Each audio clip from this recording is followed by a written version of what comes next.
안녕하세요, 대쉬입니다. 여러분은 이 세계적 위기에 어떻게 대처하며 지내고 계신가요? 전염병은 예전부터 한 번씩 발생하게 되면 사람들의 생활 습관을 통째로 바꿔놓을 때가 많았습니다. 이번 전염병 사태 또한 많은 것을 바꿔놓고 있습니다. 주문은 키오스크를 사용하고 배달 주문이 많아지는 등 사람들의 생활 습관은 눈에 띄게 바뀌고 있죠. 그리고 이제는 필수품이 되어버린 마스크. 그 마스크 때문에 생긴 불편함도 많이 있는데요. 그중 아이폰 유저들, 특히 아이폰 X 이상의 모델을 사용하는 사용자들에게는 아주 귀찮은 일이 발생해 버렸습니다. 바로 페이스 아이디인데요. 페이스 아이디는 말 그대로 사용자의 얼굴을 인식하여 기기에 잠금을 자동으로 풀어주는 기능이며, 그 외에 서드파티 앱의 구매, 웹페이지 로그인 등 많은 부분에서 사용됩니다. 하지만 마스크를 쓰며 페이스 아이디의 불편함이 수면 위로 떠올랐습니다. 얼마 전 iOS 13의 패치로 마스크를 쓰고 있을 경우 즉각적으로 비밀번호를 입력할 수 있게 패치되어 그나마 임시 방편으로 빠르게 잠금 해제하고 있습니다만, 사용자가 원한 것은 이게 아니란 걸 어느 누구도 알 수 있는 사실입니다. 그로 인해 많은 사용자들이 터치 아이디에 생각이 나기 시작했고, 어쩌면 아이폰 SE 2세대 판매량 중 터치 아이디의 지분이 있다고 느껴질 정도입니다. 얼마 전 아이폰 12의 유출 정보를 다루며 터치 아이디 복귀 가능성에 대해 한번 언급한 적이 있는데요. 오늘은 애플이 새로운 특허, 그것도 터치 아이디 관련 특허가 있어 여러분께 소개해드릴까 합니다. 첫 번째, 루머.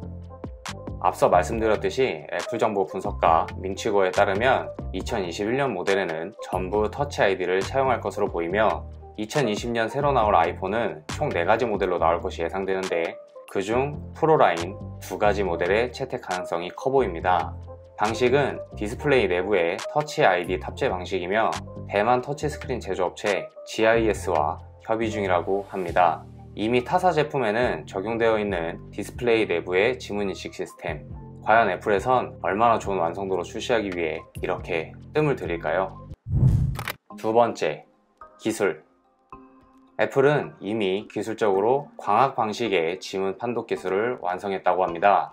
이 특허는 장치에 접근한 물체의 이미지를 캡처하는 기술인데, 2차원에서 3차원까지 캡처하며 디스플레이 뒷면에 위치하여 디스플레이 앞면에 있는 정보까지 읽어낼 수 있다고 합니다. 그러니까 읽을 수 있는 범위가 넓고 디스플레이가 투명한 상태가 아니더라도 정보를 읽을 수 있습니다.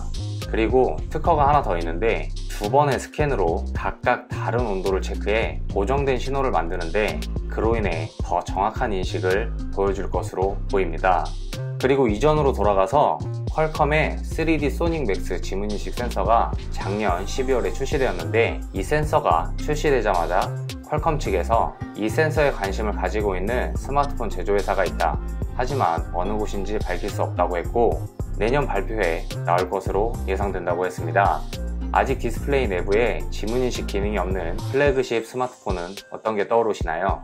이 퀄컴의 3D 소닉 맥스는 기존 디스플레이 내장형 지문인식 센서인 3D 소닉 센서보다 17배 커진 지문인식 영역을 보이며, 이렇게 커진 지문인식 영역 때문에 손가락의 많은 부분을 인식할 수 있고, 한 개의 센서로 한 번에 2개의 지문을 인식할 수 있다고 합니다. 거기다 인식 속도도 이전 세대보다 20배 정도 빨라졌다고 하고, 기존 디스플레이에 보호필름을 붙이면 상대적으로 인식 속도가 떨어지는 부분도 많이 해소한 것으로 보입니다. 그리고 마지막으로 디스플레이까지 OLED를 채택한 것이 거의 기정사실에 있습니다.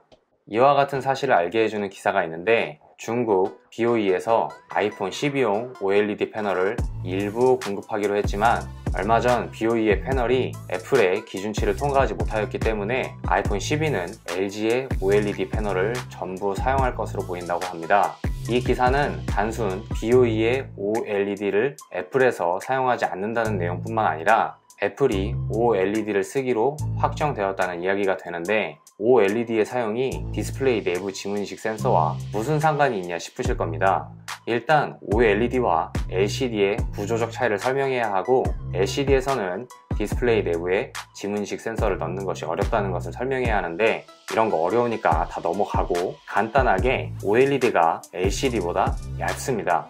앞서 말씀드린 대로 디스플레이 뒷면에 지문인식 센서가 들어가려면 지문인식 센서가 디스플레이 앞면에 있는 정보까지 읽을 수 있어야 하는데 LCD를 차용한다면 여기서부터 문제가 생기는 겁니다.